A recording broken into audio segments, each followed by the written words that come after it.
Buenos días. Bueno, antes de nada, primero daros las gracias por estar aquí un 20 de diciembre por la mañana, donde yo sé que es de estos días complicados para estar en eventos, sobre todo también, también a los ponentes, obviamente, más que a nadie. Segundo, disculparme porque la idea de estas reuniones es que empecemos justo a la hora y terminemos justo a la hora para que todo esté, para no interferir con las agendas de nadie. Aunque hayamos empezado tarde, intentaremos no pasarnos demasiado, no pasarnos mucho de la hora y terminar a la hora. Y la tercera disculpa es porque uno de los ponentes, Raymond Torres de Funcas, pues estábamos intentando conectarlo desde Buenos Aires y hay un problema de conexión, con lo cual al final hemos decidido que el panel va a ser más petit comité de lo que teníamos pensado. De todas maneras, ya tendremos a Raymond con nosotros en otro momento, con lo cual no habrá ningún problema. A mí el tema de este Banking Lab para mí es personalmente cercano, pues quizá porque me he dedicado demasiados años a esto de la economía, ¿no? Pero siempre, por alguna razón, las perspectivas económicas, cuando se acerca final de año, estamos siempre igual año tras año. Es incertidumbre para el año siguiente, ¿no? Tenemos un entorno complicado donde la geopolítica, con dos guerras en curso, lo complican absolutamente todo, con el impacto que eso puede tener sobre las materias primas, que de momento, bueno, ya lo tuvo en el caso de Ucrania, en el caso de Oriente Medio, de momento ahí está. Pero donde hace un año estábamos preocupados por la inflación y pensamos que la economía se estaba desacelerando bastante, al final hemos tenido un comportamiento mixto este año, con economías que han sido mucho más resilientes de lo que uno hubiera pensado en términos de crecimiento. Una inflación que, bueno, como predecía bastantes, yo tengo que reconocer que yo estaba entre los que discrepaba, pues una inflación que ha bajado, o por lo menos parece que tiene una tendencia a la baja, y por lo que apuntan los... Yo no sé si las previsiones, eso lo veremos luego, pero por lo menos el comportamiento de los bancos centrales parece que ya no están tan preocupados por la inflación. Y sin embargo, vamos a tener que vivir en un mundo de nuevo donde se habla de recesión, aterrizaje suave el año que viene e impactos varios. Sobre todo, yo creo que hay muchos temas sobre la mesa, y eso sin contar, obviamente, las perspectivas para nuestra economía, ¿no? Tanto porque estamos, de momento, creciendo bastante significativamente, pero en un periodo de desaceleración, pero con impactos, con un déficit público todavía elevado, donde habrá que ver cómo se controla o cuál es el plan, y otros temas pendientes que son los de siempre, ¿no? Que yo creo, me imagino que algo tendrán que decir en el panel, ¿no? Que son los de siempre, digo, porque desde que yo empecé a hacer economía llevamos escribiendo y hablando del tema, ¿no? Como son el mercado de trabajo y las pensiones, ¿no? No sé si cambiamos mucho el discurso los economistas o no, pero seguimos discutiendo el mismo tema, quizá porque no se ha solucionado, por más que hablamos, yo creo que sigue siendo temas pendientes. Pero con eso voy a dejar, bueno, la mano al panel, que es lo interesante. Bueno, tenemos, en el panel tenemos, empezando por el moderador, Jorge Sicilia de BBVA, que además de moderador, bueno, pues esperamos que su opinión como fuente fidedigna también nos ayude. A Óscar Arce, del Banco Central Europeo, director general de Economía del Banco Central Europeo, y a Esther Gordo, de la AIREF, la economista jefe de la AIREF, que yo creo que para hablar de los temas que tenemos sobre la mesa es casi imposible juntar un panel mejor aquí en España. Así que muchas gracias por venir, sobre todo un día como hoy, y todo tuyo, Jorge. Fenomenal, ¿no? Muchísimas gracias por la invitación. Según ibas hablando, iba sintiendo entre esperanza y desasosiego, ¿no? Primero tenemos que terminar a las 11, y este panel tiene seguramente muchas cosas que decir.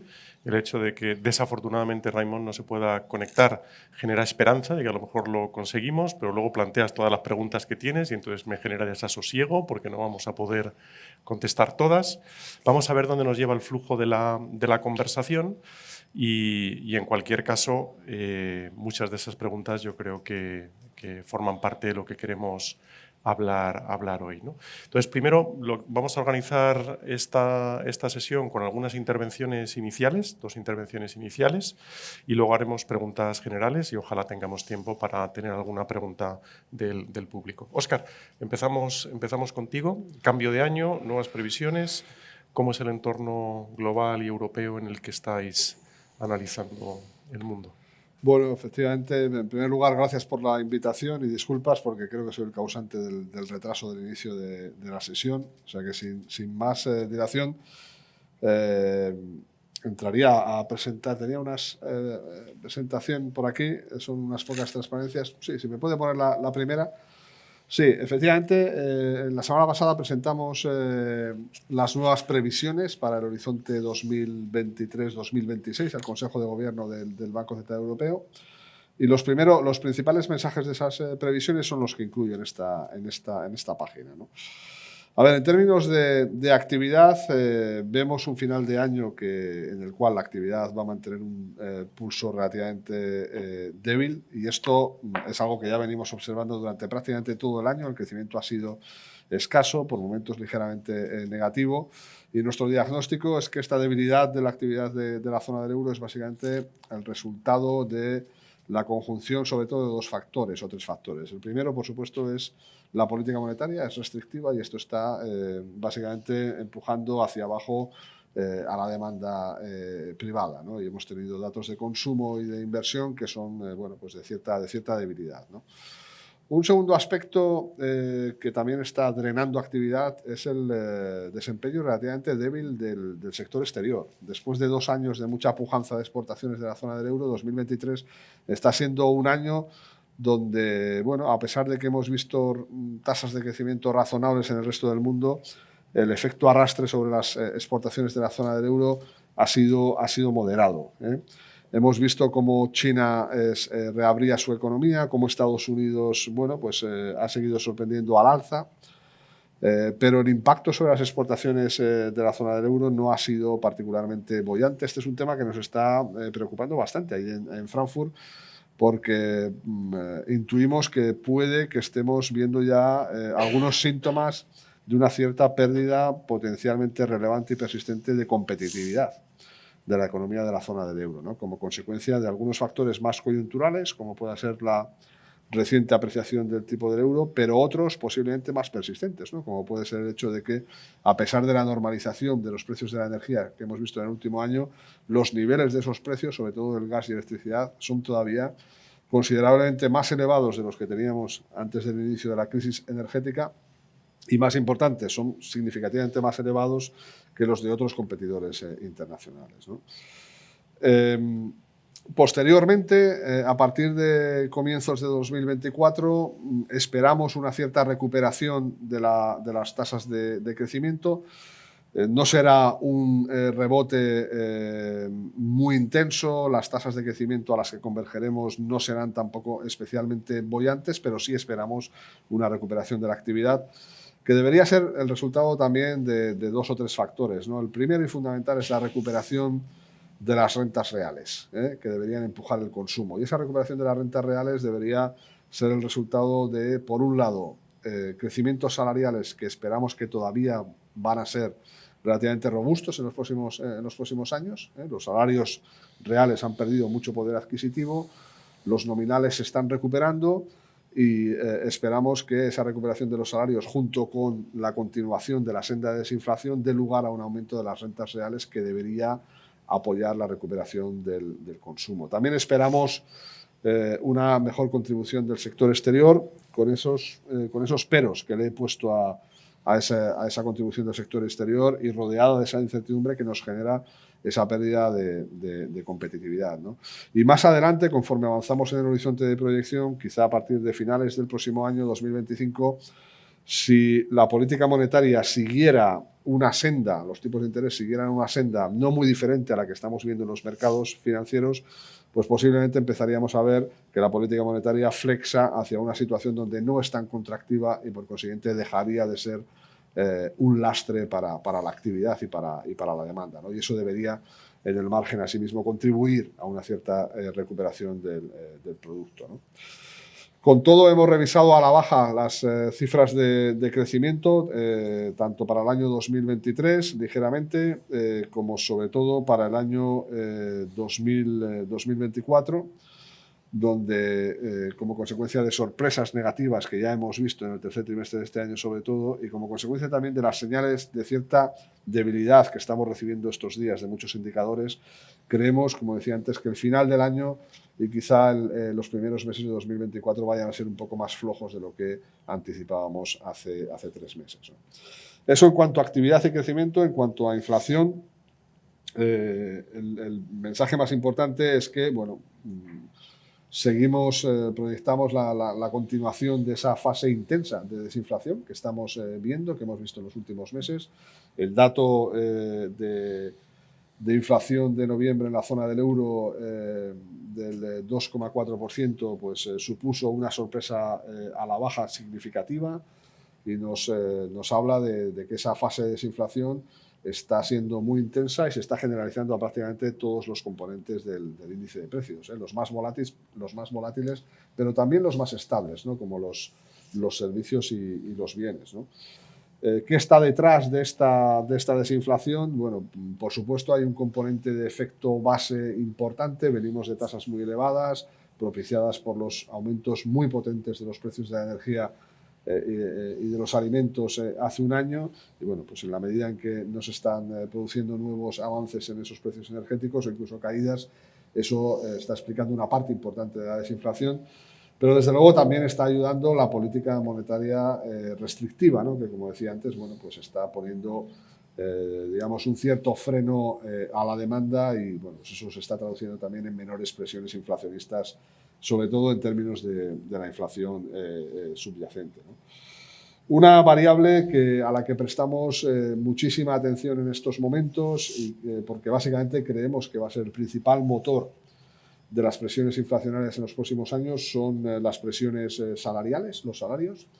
Pensamos que van a seguir creciendo a ritmos relativamente elevados, como decía anteriormente, y esto, bueno, pues va a suponer la principal fuente de presión sobre los precios, ¿no?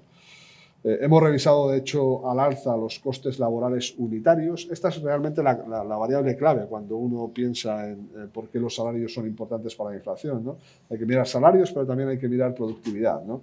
Y en cuanto a esto último, a la productividad del factor trabajo, las noticias están siendo bastante negativas. Es decir, estamos viendo trimestre tras trimestre sorpresas negativas en la evolución de la productividad de los trabajadores. Y esto, bueno, pues aumenta esos costes laborales unitarios y genera en el margen presiones inflacionistas al alza, ¿no? Y este es básicamente uno de los factores que va a mantener, digamos, ciertas presiones en los próximos años. Con todo, hemos revisado de manera significativa a la baja la inflación para el año 23 en 2 décimas, básicamente como consecuencia de esas sorpresas negativas que ya hemos visto en los últimos meses.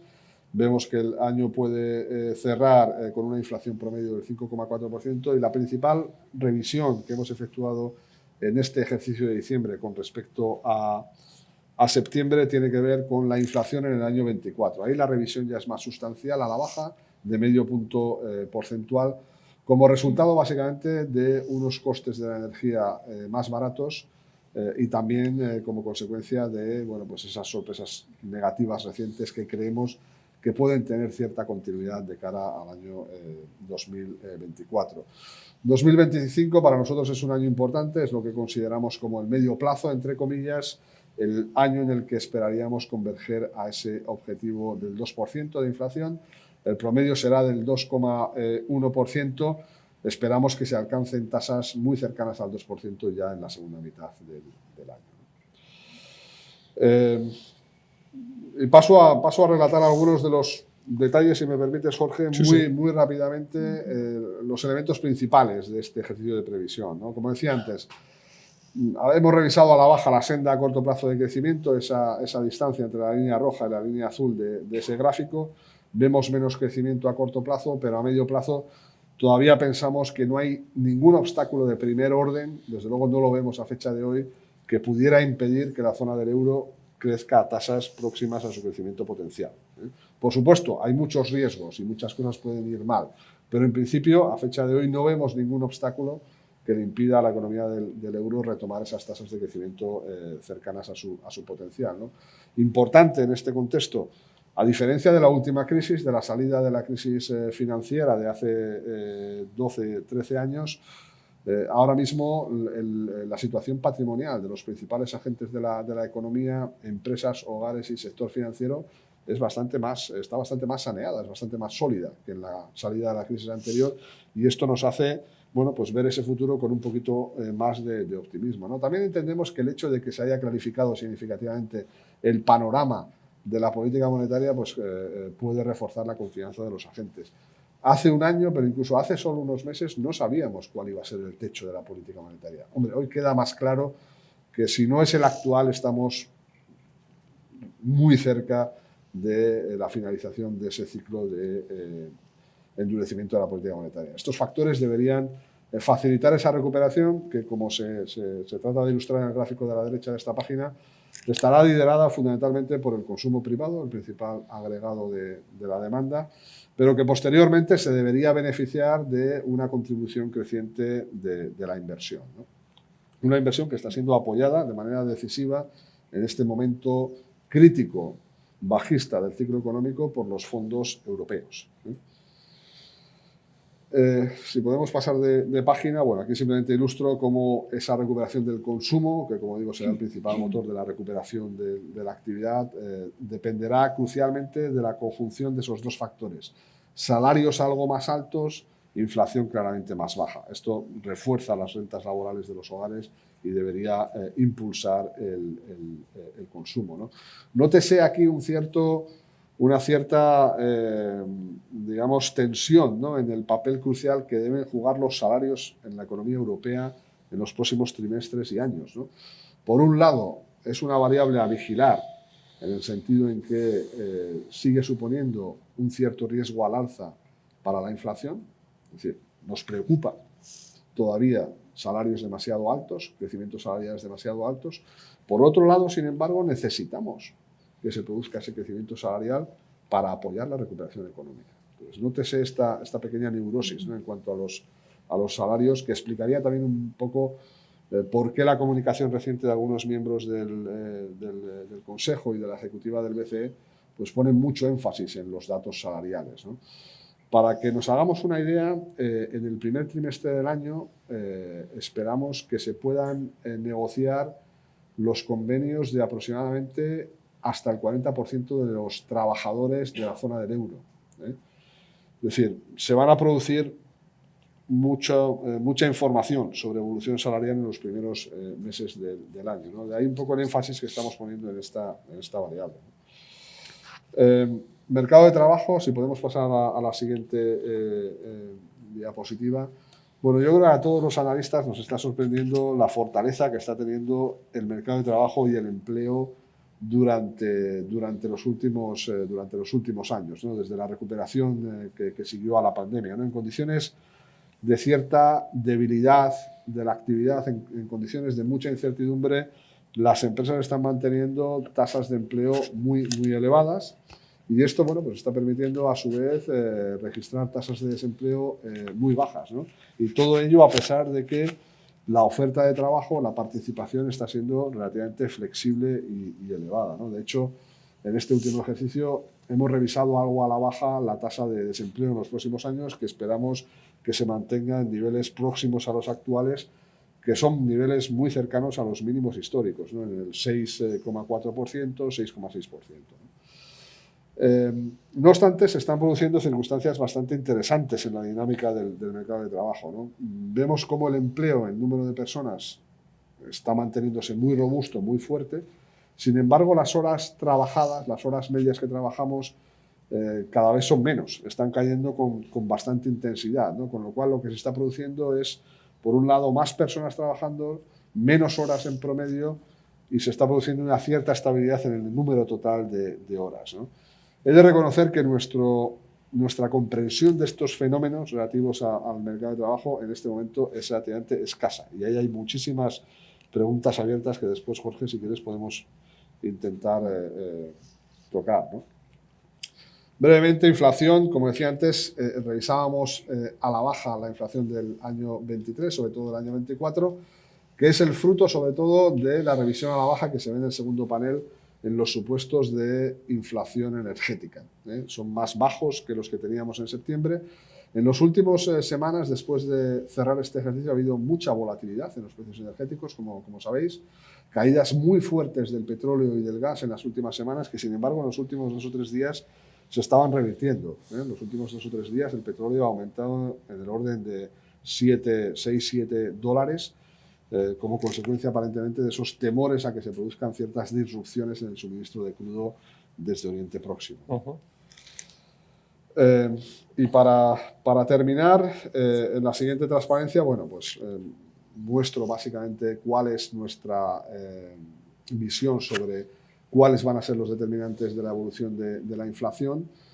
El año 2022 fue un año donde lo que destacó fue la energía como el principal motor de la inflación. Esas líneas rojas, esas barras rojas, explicaron la mayor parte de la inflación. Posteriormente fueron los alimentos, esas líneas, esas barras anaranjadas. Estos dos componentes afortunadamente se están normalizando y están contribuyendo a moderar esas tasas de inflación.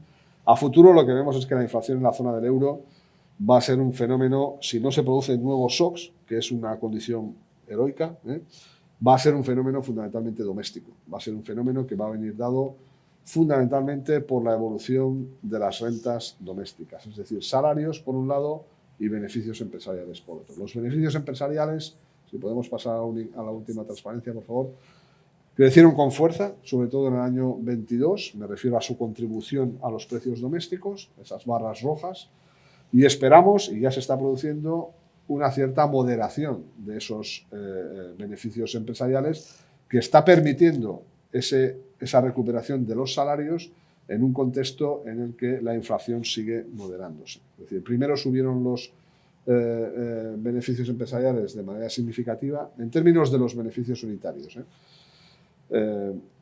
y después están subiendo los salarios. En la medida en que esos beneficios, esas tasas de beneficios unitarios se moderen en los próximos años para permitir esa subida de salarios, podemos conseguir ese círculo virtuoso de recuperación de rentas reales de los trabajadores sin generar excesivas presiones inflacionistas, ¿no? Pero bueno, ese riesgo todavía es un riesgo, todavía tiene un componente de hipótesis importante, ¿no? Y esa conjunción, digamos, virtuosa de crecimiento salarial todavía robusto con moderación de los márgenes es lo que nos debería permitir aproximarnos de manera sostenible, estable, a tasas próximas al 2%, que es nuestro objetivo de medio plazo. Y lo dejaría aquí. Fenomenal. Pues muchas gracias. Voy a aprovechar esta intervención que has hecho antes de dar la palabra a Esther y que nos comente un poco los temas de España y fiscales, para preguntarte un par de cosas asociadas a tu intervención, ¿no? Lo voy a hacer un poco larga mientras terminan ahí de sentarte. A mí como a Manolo me sorprendió la comunicación de la Reserva Federal. No me ha sorprendido la comunicación del BCE. Yo creo que has explicado cómo ha habido una transición, una sorpresa negativa en crecimiento, una sorpresa positiva en inflación. La comunicación me ha parecido algo más continuista. No obstante, los mercados han reaccionado muy fuertes, seguramente por ese cambio de la Reserva Federal. Yo lo que te quería preguntar es, en esta reflexión que habéis hecho en el pasado sobre algunos elementos estructurales que estaban cambiando en Europa y que os hacían dudar de cuál iba a ser la convergencia en inflación. Y recuerdo que habéis trabajado mucho sobre cómo se está sesgando el crecimiento hacia el sector servicios. El sector servicios tiene en principio menos productividad, eso puede generar que la inflación termine siendo más alta.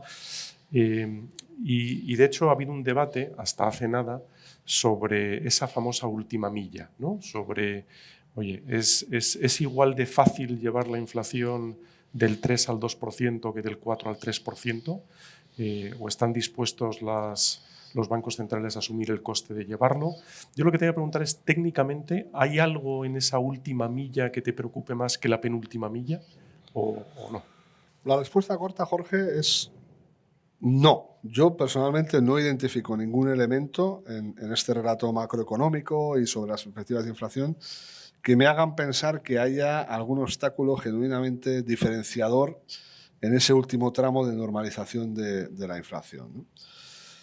Pero con una matización importante en el caso de la zona del euro, ¿no?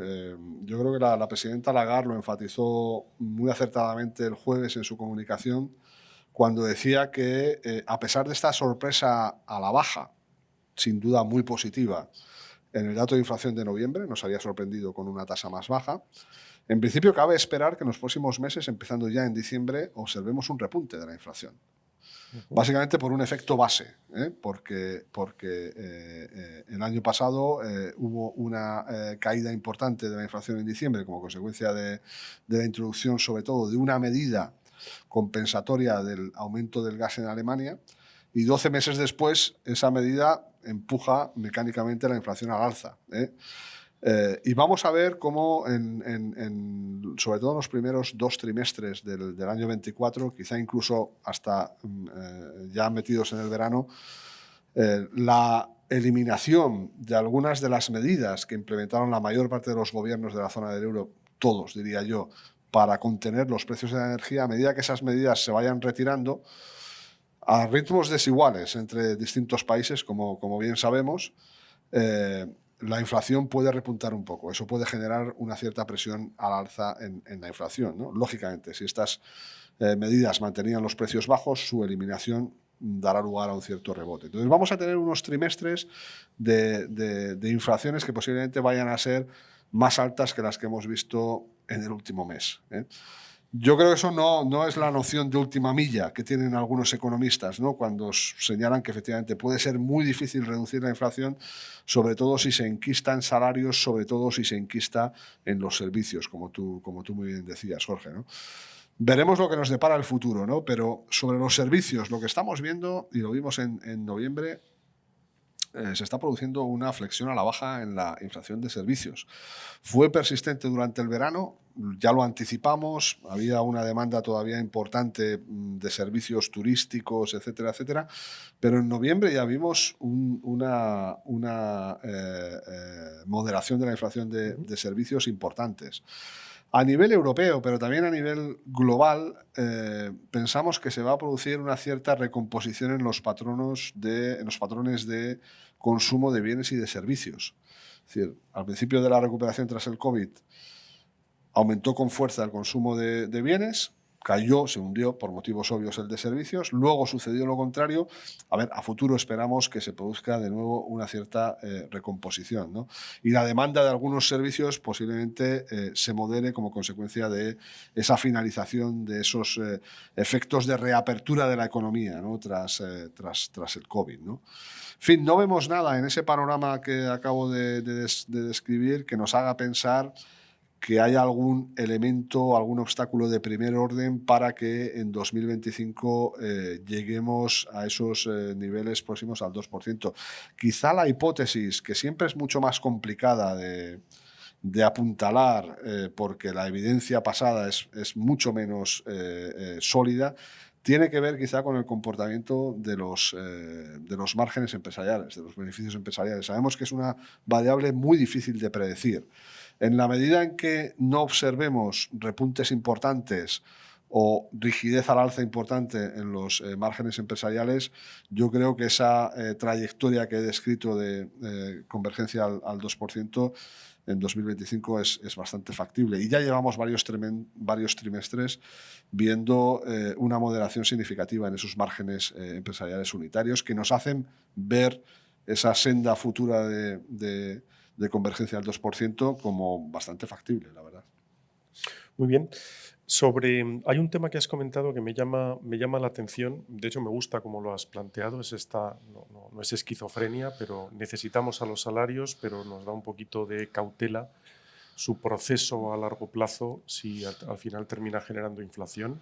Yo creo que todo es coherente con el dibujo que estás planteando de productividad. O sea, al final, la variable que soluciona todos estos problemas es que aumente la productividad y entonces los salarios pueden aumentar significativamente, se puede apoyar las rentas, eso no genera problemas de producción. A mí luego entraremos en España a lo mejor a hablar de productividad, pero en general en España hemos tenido procesos bajos de productividad durante cierto tiempo. Lo preocupante ahora es que lo estamos viendo efectivamente en Europa. Y un poco ahí la reflexión que te quería pedir es si nos vamos atrás a la crisis de la guerra de Ucrania, yo creo que hubo mucho temor a que hubiera una caída muy fuerte de la producción en algunos países europeos muy dependientes del consumo de gas, por un conjunto de factores, incluyendo la intervención del sector público. Esto no se ha producido y no se produjo una caída que yo recuerdo que en algunos momentos en algunos países era del 6, del 8%. Y un poco la pregunta es si ese impacto no se está extendiendo en el tiempo, ¿no? Y al oírte hablar de algunos efectos de corto y de medio plazo que pueden afectar la capacidad de exportar de Europa, ¿no? Por ejemplo, los costes energéticos, y habéis escrito mucho sobre este tema. La Comisión está muy preocupada, ¿no? En la medida en que cuando compara cuál es la competitividad energética europea respecto a sus socios comerciales, pues es mucho peor. Pero claro, si esto no lo compensas con ganancias de productividad en otro sitio, efectivamente ahí puede haber algo latente que a lo mejor impida esa recuperación normal hacia el crecimiento potencial europeo, ¿no? No sé si te pregunto por riesgos o por cómo internalizáis esos trade-offs en las previsiones, pero ¿cómo es esto? Bueno, empezando por este último factor de competitividad, energía potencial, crecimiento potencial, bueno, lo que muchos bancos centrales nacionales del eurosistema ya llevan un tiempo haciendo, sobre todo aquellos más dependientes de la oferta de gas ruso, es revisar a la baja el potencial de crecimiento de sus economías. En algunos casos, en algunas economías muy grandes, de manera bastante significativa, ¿no?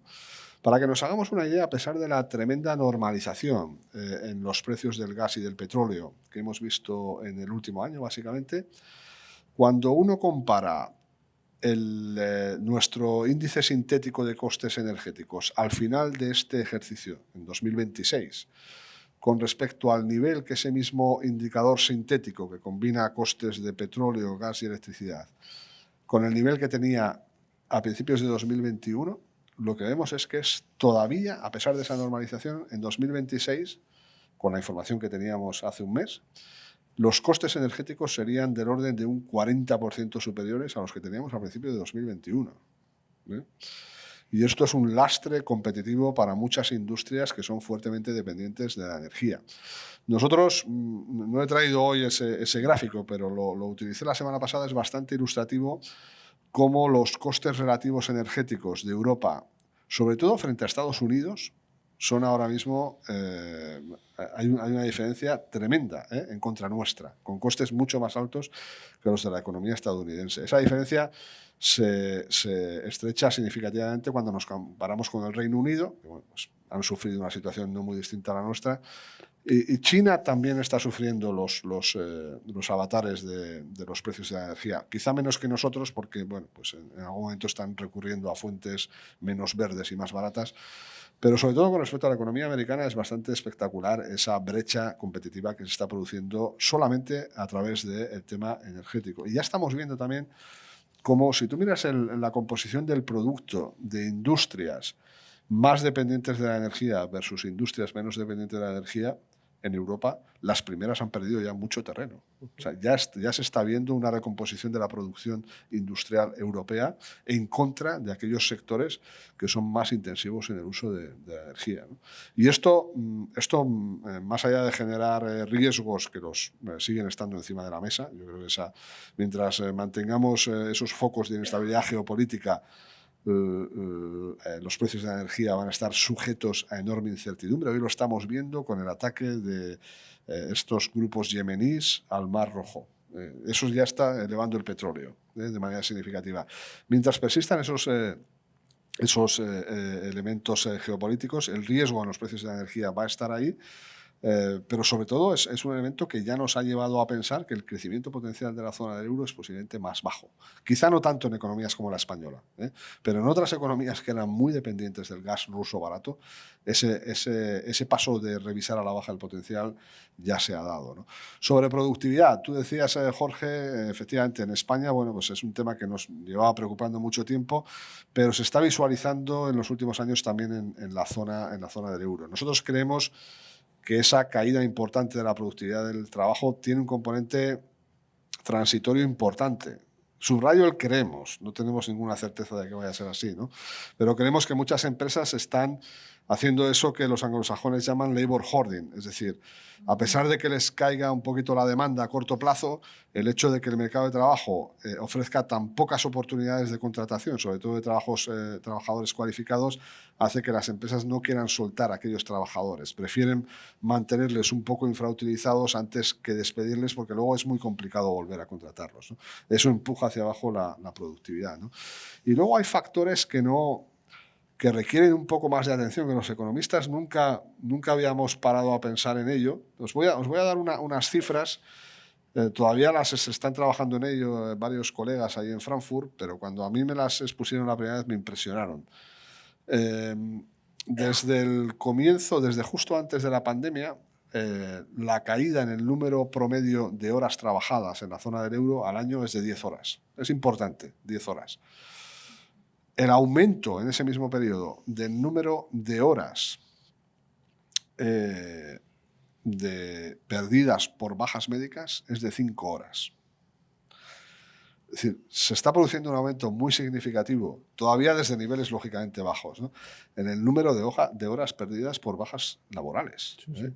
Y esto posiblemente está haciendo que muchas empresas pues se lo piensen todavía más antes de despedir trabajadores, porque les pueden necesitar para suplir a otros compañeros, etcétera, etcétera, ¿no? Con lo cual, bueno, hay varios elementos ahí que pensamos que pueden estar siendo relativamente temporales. Luego es verdad que es una economía, como decía antes, donde la oferta de trabajo ha respondido de manera muy positiva. Yo diría que bastante más positiva que en Estados Unidos o el Reino Unido. Inicialmente porque tuvimos una política mucho más abierta con la inmigración y eso permitió la reactivación de los flujos migratorios ya a finales de 2020, ¿no? Pero además algunos grupos sociodemográficos como las trabajadoras y los trabajadores mayores de 55 años pues han seguido incorporándose de manera bastante fluida al mercado de trabajo. Aquí no ha habido nada como la gran resignación en Estados Unidos, ¿no? Todo lo contrario, ¿no? Pero claro, eso significa que los trabajadores, digamos, que están entrando, el trabajador marginal que entra en la fuerza laboral posiblemente tiene un grado de productividad relativamente limitado, en muchos casos, ¿no? De hecho, en un análisis reciente que hacíamos allí en Frankfurt, concluíamos con datos desagregados que el prototipo de trabajador que se estaba incorporando hace unos trimestres a la fuerza laboral en la zona del euro, en muchos casos era una persona muy joven, con un nivel de cualificación bastante bajo, que se empleaba en sectores de servicios con valor añadido relativamente bajo también, ¿no? Lo cual te empuja hacia abajo también la productividad, quizá de manera cíclica, ¿eh? Pero es un tema que es fundamental y lo va a ser para el crecimiento y por su impacto en los costes laborales, para la inflación también. Para eso va a ser, yo creo, muy importante cómo se forme a esos trabajadores, ¿no? Y se pueden elevar la productividad. Bueno, por último, Óscar, y ya me dejo preguntas de política monetaria para después, pero un poco para enmarcar el debate de España en este entorno que has puesto, ¿dónde ves los riesgos? ¿Dónde vemos los riesgos? Bueno, crecimiento, de inflación, ¿dónde están? Yo creo que en crecimiento los riesgos todavía están orientados a la baja.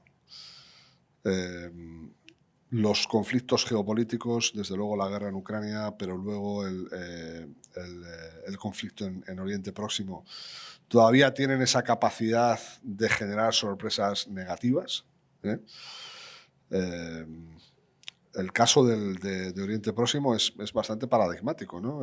Bueno, después de las primeras semanas que produjeron una cierta incertidumbre y aumento en los precios del petróleo, gas y demás, luego nos tranquilizamos todos un poco porque vimos que realmente, como por otro lado suele suceder cuando hay un conflicto en Oriente Próximo, las semanas siguientes caen los precios de las materias primas energéticas. Okay. Y sin embargo, en los últimos días pues estamos viendo otras derivadas, ¿no? Como es estos problemas que empiezan a emerger en el tráfico marítimo en el mar el Mar Rojo, ¿no?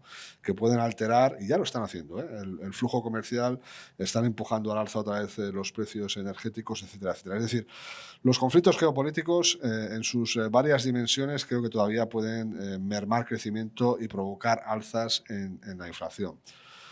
No descartamos tampoco que el Banco Central Europeo ha sido bastante explícito en esta circunstancia, ¿no? No descartamos la posibilidad de que este endurecimiento de las condiciones monetarias sin precedentes. Se ha producido una elevación de los tipos de interés en 450 puntos básicos en poco más de un año. Pues no descartamos que acabe teniendo un impacto sobre la actividad, sobre el crecimiento y sobre los precios más potente que el que inicialmente podíamos haber estimado. La transmisión se está produciendo de manera bastante directa y potente, por lo menos en los primeros pasos de esa transmisión, ¿no? Entonces, eso podría detraer algo más de demanda y detraer algo más de precios, ¿no? Yo creo que en crecimiento esos riesgos siguen estando claramente a la baja, y lo que estamos viendo en los últimos meses, ¿no? Con esas revisiones a la baja en el crecimiento dan fe de ello. En inflación yo creo que la situación está mucho más equilibrada de lo que lo estaba hace unos meses, ¿no? Donde todavía nos temíamos posibles, no espirales, ¿no? Pero sí posibles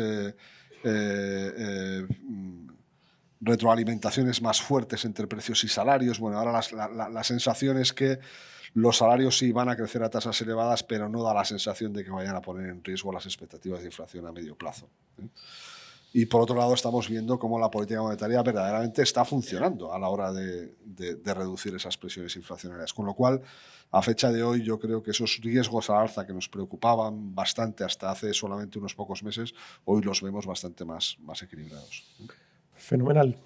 Esther, con este dibujo para Europa, que yo creo que se está generando un consenso alrededor de esta visión. En general, todo el mundo incorporamos este tipo de entorno a la hora de hacer previsiones para el país. Pero bueno, en particular, ¿cómo aterrizas la situación para España hacia adelante? Y bueno, aprovechando que estás aquí, si puedes contarnos cómo ves la política fiscal hacia adelante, si quieres comentarnos algo de reglas fiscales, ¿no?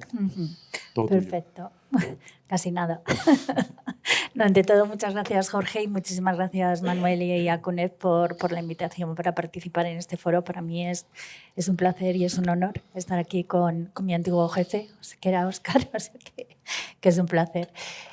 ¿Cómo aterrizamos todo esto que ha contado Óscar para la economía española? Pues bueno, yo creo que a nadie se le escapa, no cabe duda, que nos hemos movido en un entorno súper incierto a lo largo de los últimos años, y que en ese entorno tan incierto, con esta sucesión de shocks que parece que no tiene fin, pues nos ha sorprendido la resistencia o la resiliencia de la economía española.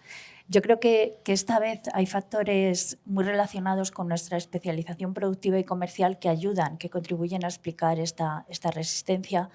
Por una vez, no hemos sido de los más expuestos. Nuestra menor integración en las cadenas de valor ha hecho que no hayamos estado tan expuestos a las perturbaciones de oferta y a la escasez de suministros que vinieron por esa vía. Tampoco hemos sido los más expuestos, ni estamos siendo los más expuestos por nuestras menores relaciones comerciales con China a la desaceleración y a toda la incertidumbre que viene de esta economía, donde no. Yo creo que es uno de los mayores focos de incertidumbre de cara a hacer proyecciones el año que viene. Y tampoco hemos sido los más expuestos a la escasez de suministros de gas ruso, sino que al contrario, incluso en algunos momentos nos ha permitido aumentar nuestras exportaciones de energía.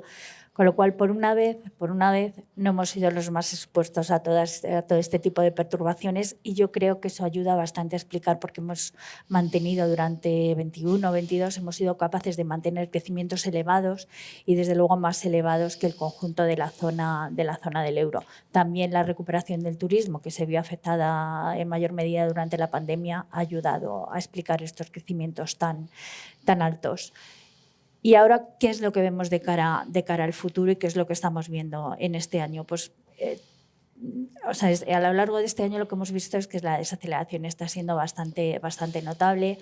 Desde luego, los factores que están determinando esta desaceleración, Óscar los ha explicado. Por un lado, la debilidad de las economías europeas, y también el impacto del endurecimiento de las condiciones de financiación, que ha sido muy intenso, ha tenido un carácter muy generalizado, y en el caso de la economía española nosotros pensamos que todavía puede seguir que la transmisión a la economía real no se ha completado y que todavía podría lastrar el crecimiento en el 24, el año que viene.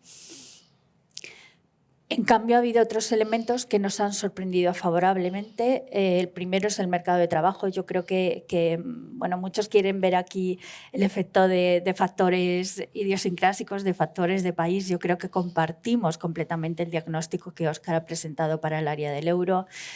Nos ha sorprendido el crecimiento del empleo en un contexto en el que la población activa en España ha aumentado mucho con la afluencia de inmigrantes.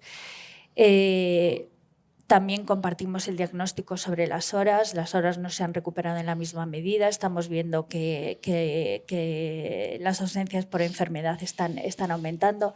Son fenómenos que yo creo que son muy compartidos y donde los economistas todavía tenemos que analizar qué hay detrás, qué ha habido detrás de esa resiliencia del empleo, qué ha habido detrás de todos estos fenómenos relacionados con la caída de las horas. En el caso de la economía española había fenómenos más seculares que venían de más lejos, relacionados con la incorporación de la mujer al mercado de trabajo o con la reorientación hacia servicios.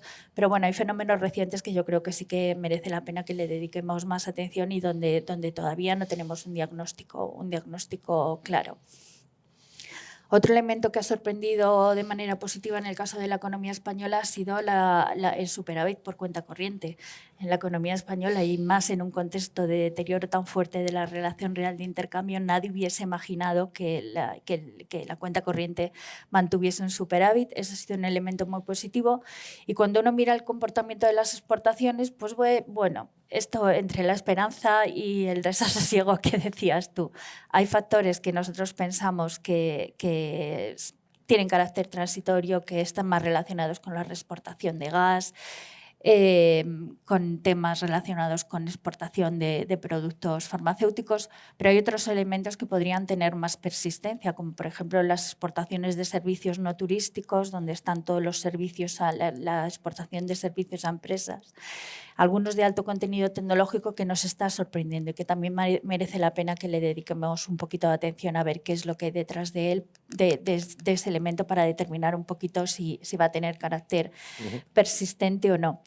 En el lado negativo, ¿qué es lo que nos está sorprendiendo? A mí, desde luego, me está sorprendiendo muchísimo la debilidad de la inversión. Es uno de los elementos es uno de los componentes que todavía no ha recuperado los niveles prepandemia y sorprende en este contexto, sobre todo en este contexto de gran afluencia de fondos europeos. Óscar lo mencionaba anteriormente, que la recuperación de la inversión en Europa está muy ligada a los fondos europeos. Nosotros todavía yo creo que no tenemos suficiente información, si quieres luego entramos, para determinar cuál está siendo el impacto en la economía española, pero sorprende la debilidad de la inversión en este contexto de afluencia de los fondos europeos. Por supuesto, el endurecimiento de las condiciones de financiación, el entorno de incertidumbre está teniendo un impacto notable, pero no deja de sorprender y de preocupar este comportamiento. De cara al año que viene, ¿cómo vemos el crecimiento? Nosotros ahora mismo en AIF tenemos una previsión de 1,7 para el año que viene. Seguiríamos manteniendo crecimientos por encima del promedio del área del euro. Y los determinantes estarían un poco en línea con lo que ha explicado Óscar para el conjunto del área del euro. Esperamos una recuperación de la demanda externa en la medida en que las economías europeas vayan de menos a más a lo largo del año. Esperamos una recuperación, un sostenimiento del consumo privado, sostenimiento del consumo privado basado también en la mejora de las rentas reales. Y también esperamos, y en el ahorro acumulado en los años anteriores, y también esperamos una recuperación de la inversión, aunque aquí seguimos teniendo dudas está muy ligada y muy asociada a los fondos europeos, y tenemos todavía mucha incertidumbre a la hora de determinar cuál está siendo el impacto de los fondos en nuestro crecimiento. Luego ya a partir de ahí, a partir del 24, pensamos que la economía va a retornar a tasas de crecimiento muy próximas a su potencial, que en nuestro caso nos movemos en torno al 1,5 al 1,6. No es un crecimiento potencial alto si tenemos en cuenta que antes de la crisis financiera estimábamos crecimientos potenciales superiores al 3%, después de la crisis financiera nos movimos al 2% y ahora parece que todos nos estamos moviendo un poquito por debajo del 2%. ¿Qué es lo que nos preocupa de cara a determinar este crecimiento potencial? ¿Cuáles son los factores quizá más que vemos con mayor riesgo en torno a este crecimiento más a medio plazo? A mí me preocupa un elemento externo que es la fragmentación de los flujos comerciales. Yo creo que la contribución del comercio al crecimiento, no solo en España, sino también al crecimiento global, va a ser menor de lo que venía siendo. Y me preocupa que todo este contexto geopolítico no nos deje en un segundo plano las ventajas comparativas que todos habíamos estudiado que determinaban los flujos comerciales y que predomine la geopolítica. Porque ¿qué es un socio confiable en este contexto? Un socio confiable es Estados Unidos, es el Estados Unidos de Trump. Es complejo, es complejo. El Estados Unidos que hace 3 años estaba introduciendo medidas proteccionistas. Es muy complejo determinar qué es un socio confiable y eso puede hacer que todos nos repleguemos más hacia socios más próximos, pero entraña un coste en términos de eficiencia, en términos de crecimiento. Esto lo tenemos que tener claro. Y ya en el ámbito más interno me preocupa el escaso grado de capitalización de la economía que hemos visto, la debilidad de la inversión, vuelvo a la debilidad de la inversión, y me preocupa desde luego el moderado crecimiento de la productividad, que si quieres luego lo vemos con más detalle. Sobre todo, ¿por qué? Porque en nuestras previsiones demográficas, en AIREF hacemos previsiones demográficas con vistas a proyectar el gasto en pensiones, y nuestras proyecciones demográficas apuntan a que a finales de esta década podría disminuir la población en edad de trabajar. Si disminuye la población en edad de trabajar, la contribución del factor trabajo al crecimiento y no tenemos factores que lo compensen vía capitalización o vía productividad, pues tenemos un problema. Tenemos un problema. Eso respecto al crecimiento de la actividad. En la parte nominal, pues poco que añadir. Yo creo que nuestras perspectivas de lo que es la inflación en el caso de la economía española van muy en línea con lo que ha explicado Óscar para el conjunto del área del euro. Quizá el único elemento que yo destacaría y que nos está sorprendiendo del comportamiento de la economía española, sobre todo analizando nuestra historia, es la moderación salarial. Yo veo que en Europa hay mucha más preocupación por el desanclaje o por un mayor crecimiento de los salarios del que tenemos en el caso de la economía española. Para mí es un elemento muy sorprendente porque venimos de ser una economía muy, muy indiciada y desde luego los salarios a lo largo de todos estos años recientes han mostrado bastante moderación. Y bastante moderación en un contexto en el que las presiones inflacionistas eran intensas, han sido persistentes y en el que estamos viendo que hay muchas empresas. Ayer leía la encuesta del Banco de España y hay un 42% de empresas que dicen que tienen dificultades a la hora de encontrar mano de obra. En este contexto, que los salarios estén mostrando este comportamiento tan contenido, ahora están creciendo quizá por encima de la inflación, está habiendo una recuperación de la renta real, pero que estén mostrando este comportamiento tan contenido, yo creo que es un hecho destacable, sobre todo viniendo de una economía tan indiciada como éramos en el pasado. Desde luego ahora ya no tanto. Por el lado nominal no quería destacar, yo creo que era lo que quería decir. Sector público. Aquí yo creo que predomina un poco más el lado del desasosiego, lamentablemente. Y me gustaría distinguir un poco el corto, el medio y el largo plazo. En el corto plazo todavía nos falta una pieza esencial que son los presupuestos para el año que viene, con lo cual, bueno, nuestras previsiones para el año que viene son de un déficit en torno al 2%, pero desde luego lo hicimos con un escenario a políticas constantes, el escenario del borrador del plan presupuestario que España presentó a Bruselas en octubre y que suponía la retirada de todas las medidas que se habían implementado para mitigar el impacto de la inflación y de la crisis energética en los hogares y empresas. Esto, bueno, pues hemos visto que puede cambiar, Entonces, ahí nos falta una pieza esencial para determinar hacia dónde nos iremos, pero a políticas constantes sí que pensábamos que la retirada de las medidas podría llevar el déficit a reducirse en torno a un punto porcentual respecto a lo que pensamos que puede acabar 2023, que estamos en el 4,1%, con lo cual es una reducción sustancial. ¿Qué es lo que sucede? Que detrás de esa reducción los elementos que hay pues son, por un lado, el crecimiento nominal y, por otro lado, la retirada de las medidas. Hemos tenido un conjunto de años de elevado crecimiento nominal con una recaudación extraordinaria y nuestra percepción es que no hemos aprovechado todo ese margen para reducir el saldo estructural, el déficit de una manera mucho más decidida. Y, de hecho, nuestras previsiones son que una vez que se retire la marea, una vez que nuestro crecimiento vuelva a tasas más parecidas a nuestro potencial, pues el déficit podría situarse por encima del 3% en los próximos años hasta 2028.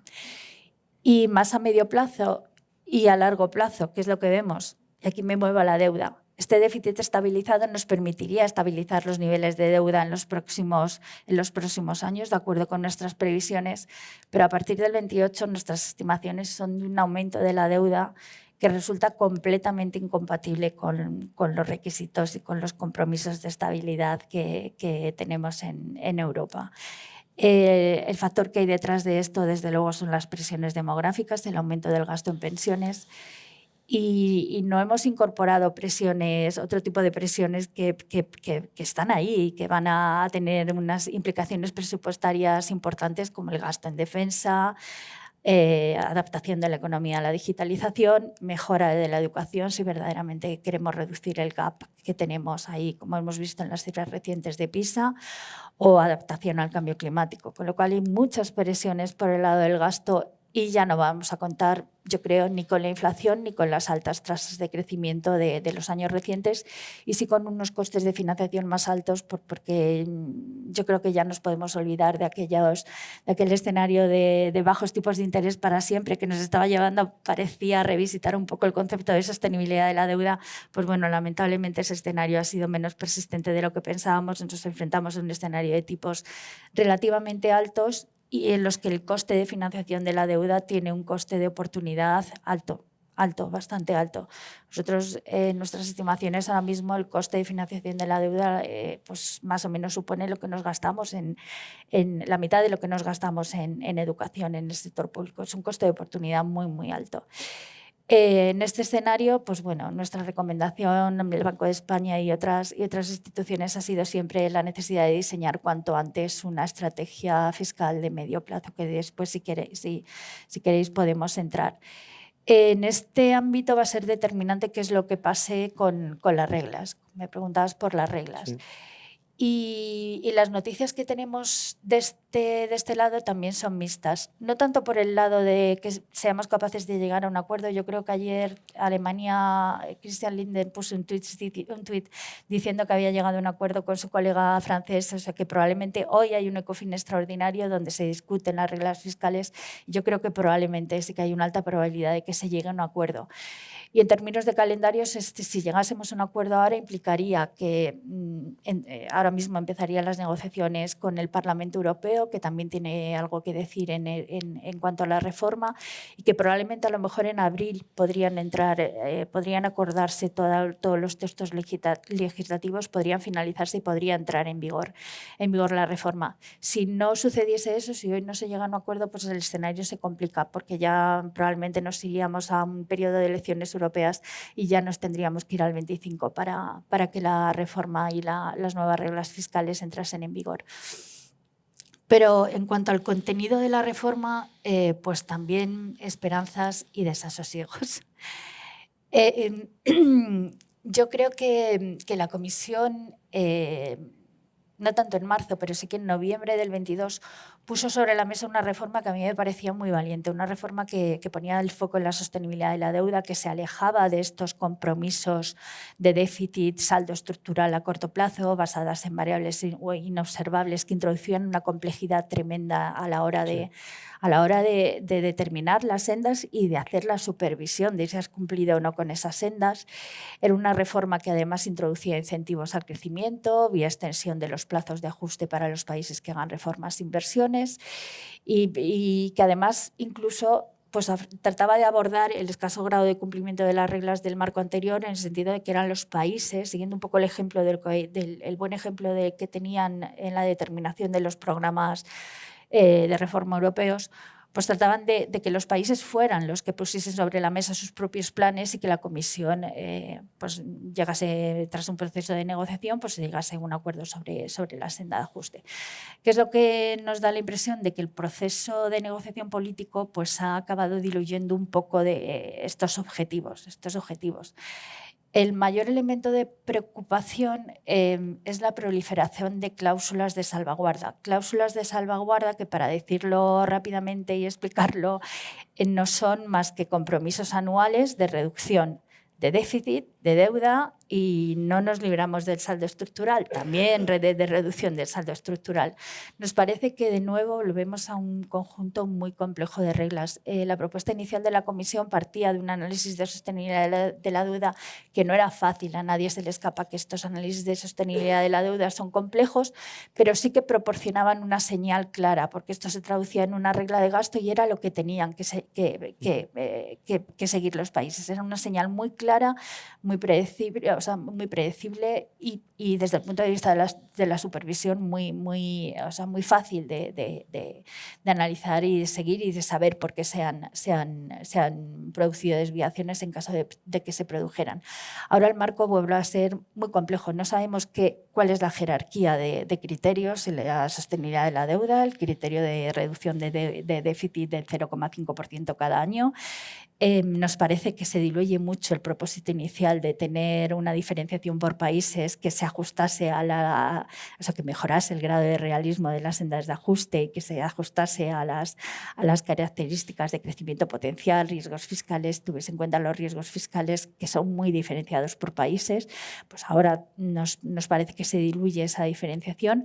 Nos parece que también se diluye el foco en el medio plazo, que para nosotros era fundamental. Nos parece que de nuevo vuelve a anclar un poquito se vuelve a anclar todo un poquito en el corto plazo, con lo cual no estamos contentos. Y es cierto que todo este tipo de salvaguardas vienen a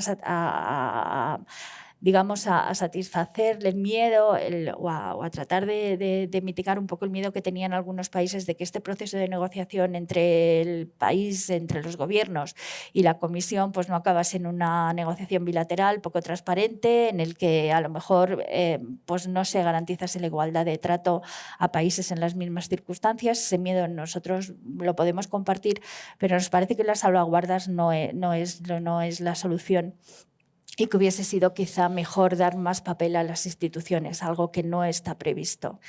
Que encontrar un buen equilibrio entre las reglas y las instituciones yo creo que es un objetivo de todo marco de gobernanza, bien sea gobernanza internacional y, por supuesto, gobernanza fiscal.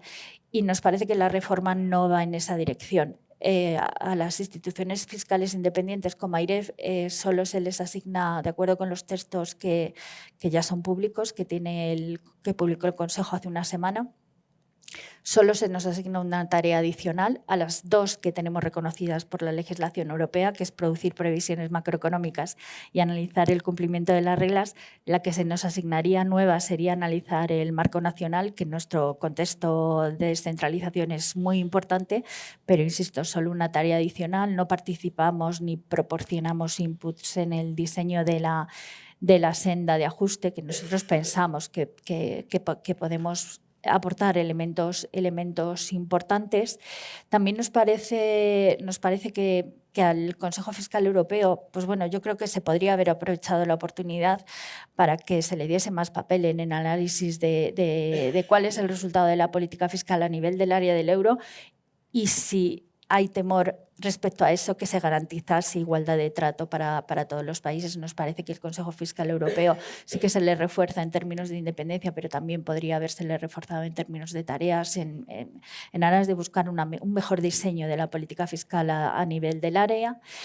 Y luego la participación de los parlamentos nos parece también que hubiese sido fundamental. ¿Por qué? Porque es que un elemento que sí nos parece muy positivo del marco y que permanece es que a los países se les pide planificación a medio plazo. Ahora sí que nos olvidábamos de aquellos programas de estabilidad que presentábamos con un horizonte de 4 años, pero que revisábamos todos los años sin que nadie nos dijese por qué lo revisáis, qué hay detrás de esa revisión.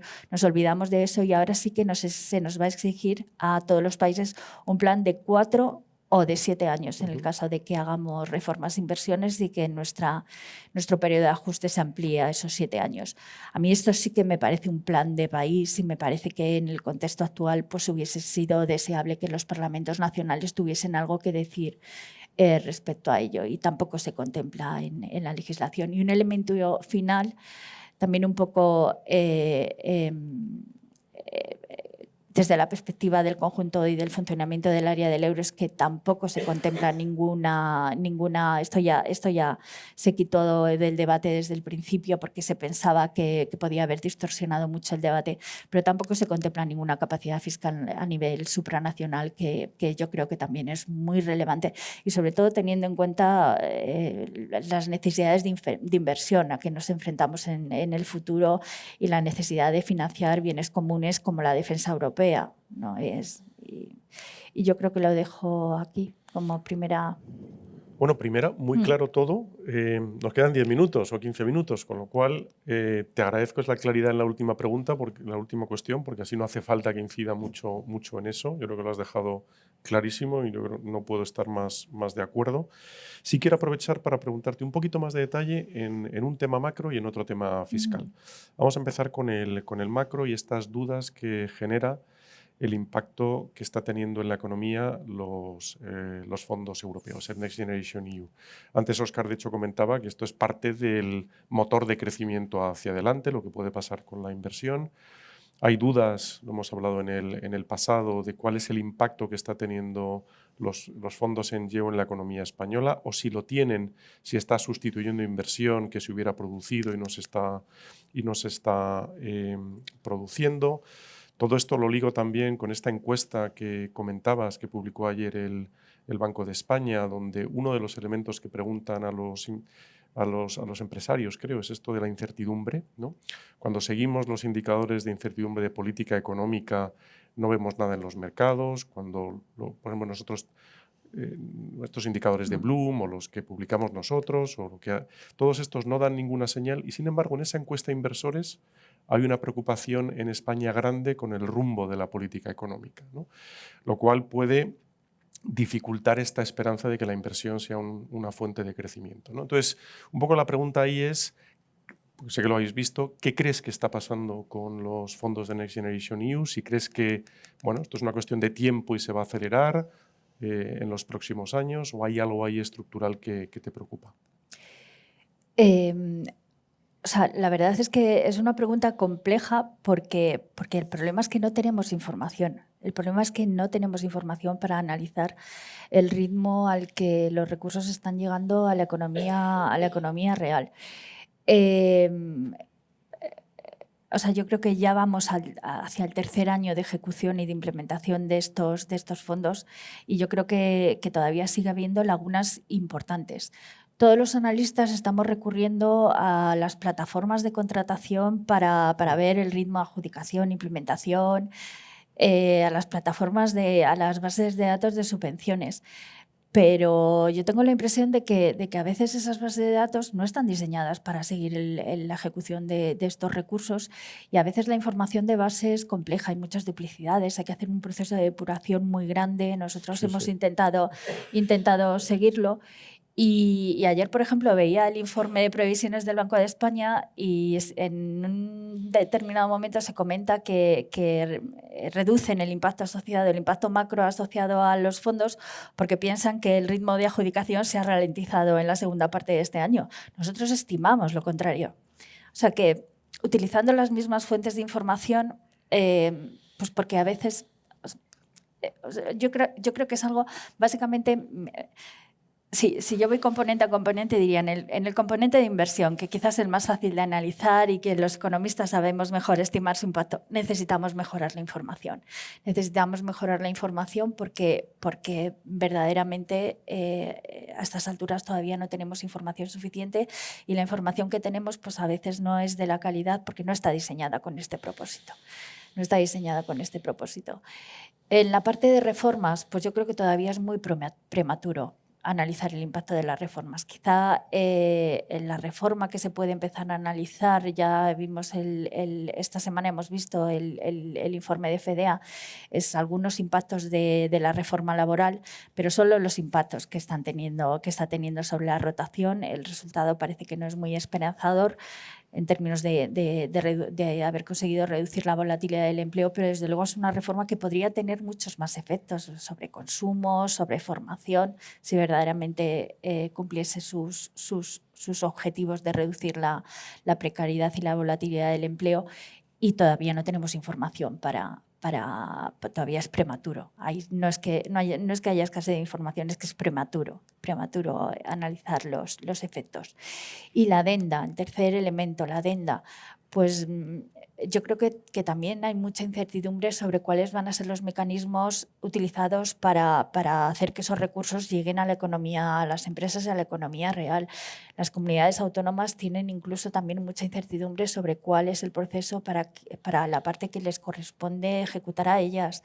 Con lo cual yo creo que lo que tenemos que hacer es despejar dudas, y desde luego a nosotros también nos parece relevante que es un elemento esencial de cara a mejorar el crecimiento de la productividad, de cara a que efectivamente se alcance el impulso transformador que se le asignaba.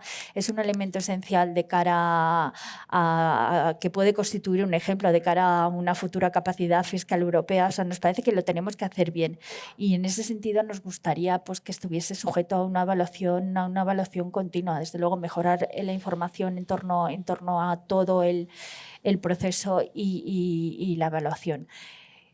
Nosotros pues también hemos seguido el proceso de reducir el impacto que asociamos a esto en nuestros sucesivos ejercicios de previsión, pero bueno, o sea, yo lo que diría es que a falta de información, lo único que hacemos es un ejercicio que tiene validez desde el punto de vista teórico, pero que no tiene validez desde el punto de vista de verdaderamente cuál está siendo el impacto en la economía real. Nosotros, Jorge, si me permites, mis 2 céntimos sobre esta cuestión. En el último ejercicio de previsión que presentaba antes, movidos por el análisis de los expertos de todo el eurosistema, de los expertos fiscales de los bancos centrales nacionales, una vez más hemos pospuesto la implementación de parte de esos recursos. Menos en el 23 de lo que estimábamos hace unos trimestres y más en los próximos años. Esto lo venimos haciendo casi de manera rutinaria en los últimos años, ¿no? Dicho lo cual, yo creo que fue un instrumento que nace con el objetivo de elevar la capacidad de crecimiento potencial de las economías europeas, de las más castigadas por el COVID en su momento. Yo creo que tendrá que pasar todavía un tiempo, como decía Esther, para que podamos estar en una situación de poder evaluar cuál es el impacto del crecimiento potencial de inversiones, pero también de reformas. Lo que sí que estamos viendo es que como instrumento, digamos, puramente keynesiano, está funcionando razonablemente bien en este momento de cierta debilidad del ciclo. Lo decías tú antes, la inversión está siendo bastante floja, es verdad, pero nosotros estimamos que en aquellas áreas prioritarias de inversión de los fondos, energías verdes, transición energética y digitalización, está suponiendo un factor de soporte de primer orden que, de acuerdo a nuestras previsiones, podría permitir transitar durante esta campaña de endurecimiento tan intenso de la política monetaria sin producir una recesión en la inversión en la zona del euro, lo cual es bastante remarcable. La vamos a tener en la inversión inmobiliaria, sin duda, pero es posible que en el conjunto de toda la inversión podamos salir más indemnes sin una recesión, por lo menos en cifras anuales, de toda la inversión, precisamente por ese impacto a corto plazo positivo, casi de corte keynesiano, que está teniendo el programa ahora mismo. Es como estamos esperando a Godot, pero lo vemos ahí cerca, ¿no? Está teniendo su efecto. No sé si viene Godot, pero hay alguien que está empujando a corto plazo la inversión. Sí, de hecho, nosotros hemos estimado que en ausencia de los fondos de NGEU, el impacto en la inversión española hubiera sido significativo, ¿no? Claro. O sea, que te ha añadido Sí. varias décimas de crecimiento, menos de un punto, pero te ha añadido. Sí. O sea, que eso está... Oye, más que reglas fiscales, porque eso no... sí quería aprovechar para ligar estas dos intervenciones para hacer una pregunta un poquito más geoestratégica, ¿no? De que tampoco nos queda mucho tiempo. Y es, Europa tiene que construirse en este nuevo mundo. Habéis comentado los dos los temas de geoestrategia. Has comentado tú cómo se están alterando los flujos de comercio y de inversión asociado a proximidad de algún tipo, sea ideológica. El Fondo Monetario acaba de publicar un paper muy interesante analizando esa diferencia ideológica que mide con votos en las Naciones Unidas y ve una relación entre incremento de comercio y de flujos de inversión en ese contexto. O sea, todo esto importa. Claro, más Europa importa en este contexto, ¿no? Y más Europa en dos o tres ideas sobre las que me gustaría que reflexionarais, que pueden ser también... Una es fiscal, ¿no? O sea, una de los fondos europeos. Yo creo que Europa se va a ver a sí misma de una manera diferente si el NGEU tiene éxito o no. Pues se planteará si esto puede ser un mecanismo de acción europeo en vez de ser un mecanismo de acción nacional. También puede reducir los temores a que se utilice en exceso las ayudas de Estado, o que esas ayudas de Estado tengan un componente más europeo que local, que yo creo que es un riesgo que todos vemos en la zona euro. La segunda es este debate potencial de la autonomía estratégica, ¿no? De qué papel tiene que jugar Europa, de si tiene que abrazar el comercio de una manera más decidida, de dónde están los riesgos. Tú has comentado qué ocurriría si ganara Trump. Europa no puede permitirse alejarse de China si quiere hacer la transición climática. Digamos que tiene que encontrar su lugar. Ese es el segundo punto. Y el tercero, que es un elemento que has comentado tú, Óscar, para Europa, tiene que ver con la productividad. O sea, al final Europa tiene que crecer, ha ido perdiendo en términos agregados, sea por población, sea por menor crecimiento de productividad, su papel en el mundo a nivel económico. Europa no es lo mismo ahora cuando negocia con un tercer país que hace 10 o 15 años. Y esto al final tenemos un poco que encontrar cuál es el equilibrio. De todos esos puntos o algún otro, por terminar con este tema geoestratégico y dónde juega Europa, cuáles son los retos, oportunidades que veis hacia adelante, y luego intentaré que haya tiempo para una pregunta en el auditorio. Quien quiera empezar, y si no, si quieres hago la pregunta más concreta. Bueno, sobre retos fiscales, Esther ha cubierto algunos aspectos básicos, ¿no? Yo, efectivamente, veo con bastante preocupación la magnitud de los retos que tenemos por delante. Es decir, los principales retos de índole social, económica, incluso tecnológica a los que nos enfrentamos no son baratos. Van a requerir una movilización de fondos privados, pero públicos también, bastante ingentes. Estamos hablando de puntos enteros de PIB de inversión si queremos acercarnos a los objetivos que hemos abrazado en términos de transición energética. Estamos hablando de una renovación muy importante de la capacidad productiva de la zona del euro o de Europa a través de la digitalización. Nos enfrentamos a la pérdida de ese dividendo de la paz que va a comportar inversiones cuantiosas en nuevas capacidades de defensa. Seguimos enfrentándonos al que para mí es posiblemente, si no el principal, uno de los principales problemas o circunstancias que van a condicionar el desempeño económico en las próximas décadas, que es el envejecimiento de nuestras sociedades, que de nuevo va a comportar el uso de muchos recursos, ¿no? Es absolutamente primordial poner en marcha un sistema de reglas fiscales sólido, confiable, que se cumpla. Importante, que se cumpla. Que uno de los principales problemas del sistema que queremos sustituir ahora es que no se cumplía, básicamente. Se tiene que cumplir, tiene que generar espacio para todas esas nuevas necesidades tiene que tener un comportamiento que favorezca ese papel contracíclico de las políticas macro, de la política fiscal. Y esto pues, puede que tenga lugar en un contexto en el que la combinación entre política monetaria y política fiscal pueda ser algo menos favorable de lo que hemos visto en los últimos años. Me explico muy brevemente. Durante la década que siguió a la crisis financiera global y sobre todo durante los años de la pandemia, vimos una especie de divina coincidencia entre los objetivos de la política fiscal y de la política monetaria. En ambos casos queríamos estimular la demanda, evitar que la demanda colapsase, evitar que los precios colapsasen. Ese panorama posiblemente vaya a cambiar a futuro, en parte como consecuencia de esa batería de cambios geopolíticos y de retos que plantean esos cambios geopolíticos a los que tú te referías, ¿no? Que de nuevo, si van a traducirse en algo, va a ser en mayor carestía de muchos inputs, posiblemente mercados más fragmentados y menos rentables para nuestros exportadores y mayores peligros en los suministros de determinados inputs, ¿no? Y posiblemente precios más altos y eventualmente incluso inflación más alta, ¿no? Entonces, bueno, yo creo que en ese contexto es absolutamente primordial lograr un buen mix entre política fiscal y política monetaria en un contexto en el que la política monetaria, al menos de momento, no va a poder remar en esa misma dirección en la que remó, lo decías antes, ¿no? Con ese mantenimiento de tasas de interés muy bajas que pudimos tener en los últimos años, ¿no? Bueno, pues a partir de ahora puede cambiar la situación, desde luego que puede cambiar la situación, ¿eh? Pero en principio todo hace pensar que nos vamos a enfrentar a tasas de tipos de interés naturales de largo plazo algo más elevadas, ¿no? Con lo cual el panorama es bastante exigente para la política fiscal, desde luego, pero también con implicaciones para la propia política monetaria, que, como digo, no va a tener, digamos, ese aliado, al menos en objetivos. Luego en acciones lo podemos discutir, pero en objetivos que teníamos en la política fiscal.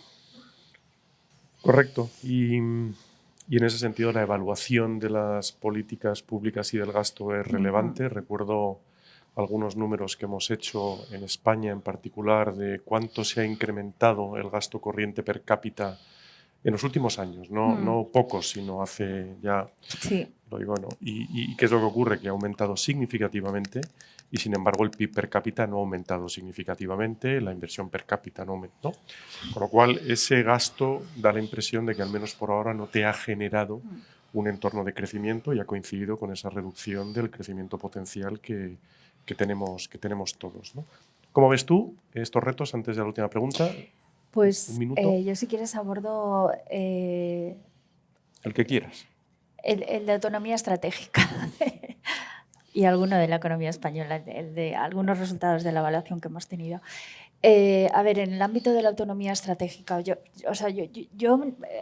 vuelvo a insistir, me preocupa muchísimo, todos hablamos de reemergencia, renacimiento de la política industrial y lo vemos todo como muy favorable, pero a veces lo que hay detrás pues es eso, es establecer barreras para que todo vuelva, toda la extensión y desarrollo de las cadenas de valor que habíamos hecho, pues ahora nos parece excesiva, nos queremos replegar hacia socios más confiables y asegurar el abastecimiento en determinados productos. Para mí el riesgo es ¿dónde está el límite? ¿Dónde está el límite en eso? ¿Qué es estratégico? ¿Los semiconductores, los alimentos, la energía? Productos farmacéuticos, ¿dónde está el límite? ¿Dónde está el límite? Al final todo entraña un cierto coste en términos de eficiencia y tenemos que determinar muy bien hasta dónde queremos llegar ahí, porque si no, yo creo que las altas tasas de crecimiento potencial global y del pasado, pues probablemente ya forman eso, parte del pasado, pero a ello ha contribuido mucho el comercio, y si efectivamente nos cargamos uno de los motores del crecimiento global de los años recientes, pues algo mal estaremos haciendo gasto, con lo cual entiendo el renacimiento de la política industrial, entiendo las críticas a que Europa había mantenido una posición a lo mejor un poco naif, muy abierta, el comercio todo es favorable, vale, de acuerdo, pero hay que poner un límite y hay que tener muy claros cuáles son los riesgos en ese entorno. Y luego comentabas la evaluación. En el caso de la economía española, pues yo creo que la evaluación, o sea, nosotros pensamos muchas veces que la evaluación no solo detecta áreas de gasto y no solo... El objetivo de la evaluación no es solo reducir el gasto. Y te pongo el ejemplo de políticas activas de empleo y mercado de trabajo, que es una de las áreas donde hemos entrado. Pues nuestras evaluaciones han detectado áreas donde no necesariamente implica gastar menos, pero sí que desde luego implicaría gastar mejor e introducir algunas mejoras en el mercado de trabajo. Hemos tenido una reforma que trata de abordar la temporalidad. Desde nuestro punto de vista, la laguna más importante en el caso de las políticas de empleo en España están las políticas activas. Y yo creo que los resultados de esas evaluaciones pues, proporcionan, yo creo que elementos relevantes de cara al diseño de esas políticas activas que podrían contribuir mucho al crecimiento de medio plazo. Por ejemplo, evaluación de los incentivos a la contratación. La hicimos, vimos que bueno, tenían cierta efectividad, pero pensamos que ha habido una reforma que trata de reflejar en cierta medida nuestras conclusiones, pero pensamos que podría haber, todavía podría haber ido un poquito más allá, pues en términos de ligar esos incentivos al ciclo económico. Nosotros detectamos que los incentivos son especialmente efectivos en tiempos de recesión, pues ligarlos al ciclo económico, también ligarlos a otras políticas activas de empleo como programas de formación. Nos parecía relevante mejorar el grado de coordinación entre todas las administraciones, entre comunidades y Estado central.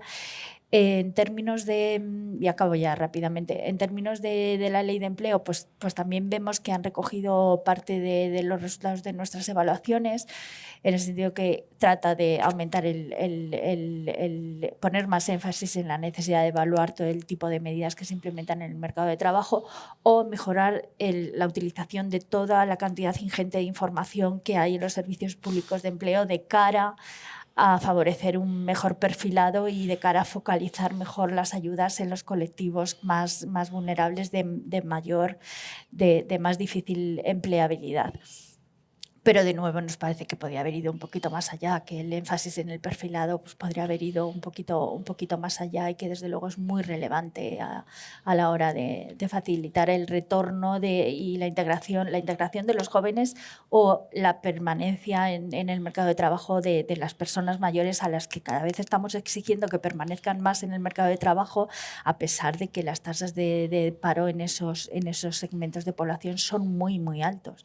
Bueno, nos parece que a lo mejor el perfilado podría ayudar mucho en ese Para el perfilado sentido. se necesita mucha coordinación con las comunidades autónomas, que son las que tienen la capacidad, ¿no? Y la gestión. Y este punto me parece especialmente importante porque cuando haces números de qué implicaría reducir la tasa de paro estructural, el impacto sobre el déficit público es muy significativo, ¿no? La presión ahí se iría desde gasto corriente a gasto potencialmente más efectivo. Tú me dices, si tenemos tiempo para preguntas, ¿una? ¿La haces tú? 5 minutos, ¿no? Bueno, no, a ver, mi pregunta es, voy a volver al principio, ¿no? A mí cuando Jorge ha comentado el hecho de que nos sorprendió mucho, me sorprendió que la Reserva Federal, el cambio de política de la Reserva Federal, yo cuando estas cosas ocurren, lo primero que me pregunto es, ¿qué saben ellos que yo no sé? ¿No? ¿Qué están viendo ellos que yo no vea? ¿No? Entonces, teniendo vosotros aquí, pues... Obviamente, la comunicación del Banco Central Europeo es muy distinta, ¿no? Y por lo tanto no parece que sepa nada que no sabemos, ¿no? Parece que todo eso está más transparente.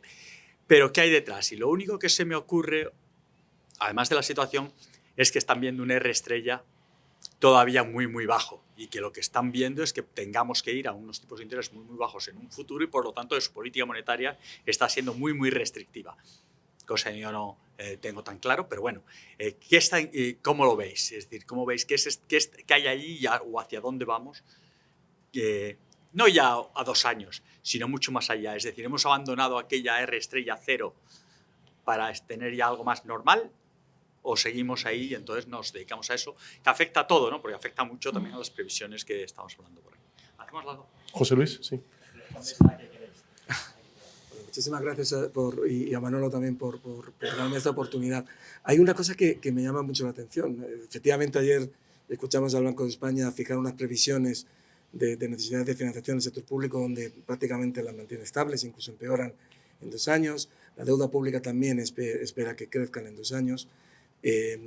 Por otro lado, también las reglas fiscales, nos faltan mucho detalle, pero si es posible concretar un poco más sobre la estrategia fiscal. Tenemos 3 condicionantes, que todos los has puesto muy bien, Óscar. Uno de ellos, que la inflación tiende a moderarse.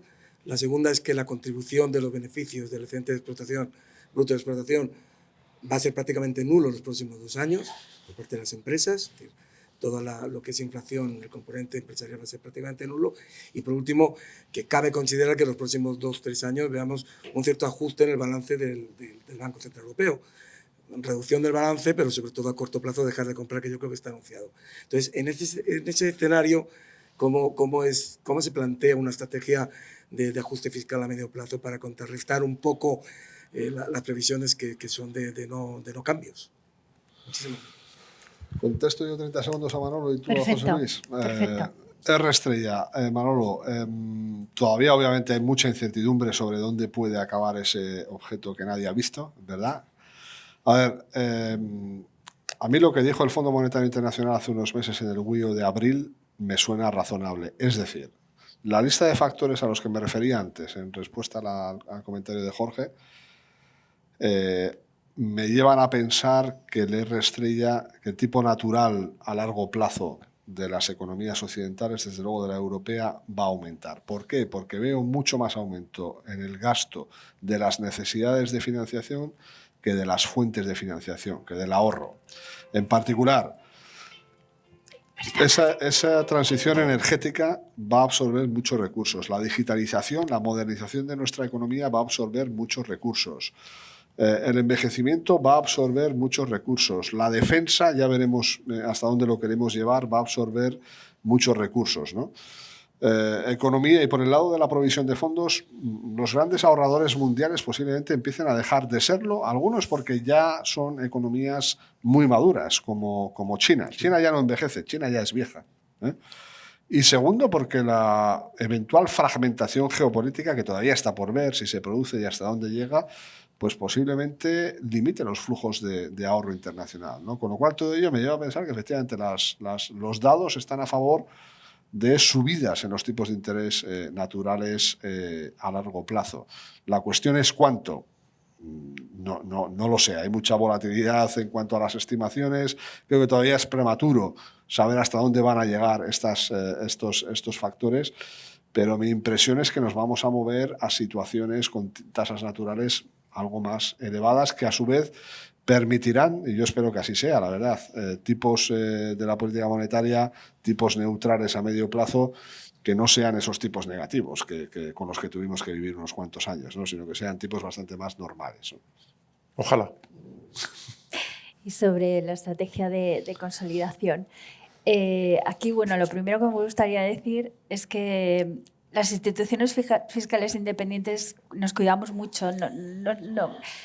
Nuestra legitimidad no es que hayamos sido elegidos por los ciudadanos, sino que viene de nuestro trabajo. Entonces nos cuidamos mucho de decir a los gobiernos lo que tienen que hacer. Ahí nunca entramos. No vamos a decir si hay que subir los impuestos o hay que reducir el gasto. Ahí nunca entramos.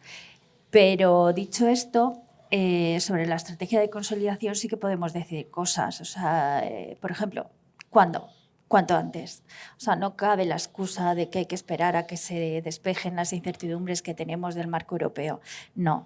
El año que viene, primero, los niveles de deuda, salimos de la crisis como una de las economías con mayores niveles de deuda.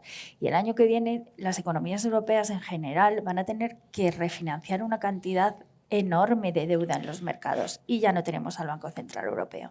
Con lo cual, conviene que como país vayamos mostrando cuanto antes nuestro compromiso con la estabilidad presupuestaria. Conviene. Los equilibrios en los mercados de deuda, las primas de riesgo están muy reducidas, pero los equilibrios en los mercados de deuda ya aprendimos hace unos años que son inestables. Con lo cual, ahí cuanto antes. No hay excusas. El cómo, pues nos gustaría que se involucrasen a todas las administraciones públicas. Estamos en un país muy descentralizado y no cabe hacer una estrategia de consolidación fiscal sin tener en cuenta que las comunidades manejan una proporción muy elevada de gasto y un gasto muy sujeto a presiones demográficas que comentaba Óscar, salud, educación. Con lo cual, a presiones importantes, con lo cual que involucre a todas las administraciones públicas. Y el tercer elemento es que no se olvide del crecimiento, ¿Por qué? Porque es que nos parece clave a la hora de facilitar el ajuste fiscal. Sí que hemos vivido unos años de austeridad un poco pues eso, que exigían unos momentos muy complejos y en los que venía determinado un poco por los mercados más que por otras cosas, pero ahora no, ahora tenemos margen, con lo cual yo creo que sí que deberíamos diseñar una estrategia fiscal que tuviese en cuenta la capacidad de crecimiento de la economía española. Y también en ese sentido, para mantener el crecimiento, pues la ejecución y el buen diseño de todos los programas asociados, inversiones asociados al Plan de Recuperación Europeo, pues nos parece fundamental. Y con esto... Muchas gracias. Nos hemos pasado un poco de tiempo, disculpas. Gracias por la conversación. Yo he aprendido mucho y gracias a vosotros por asistir.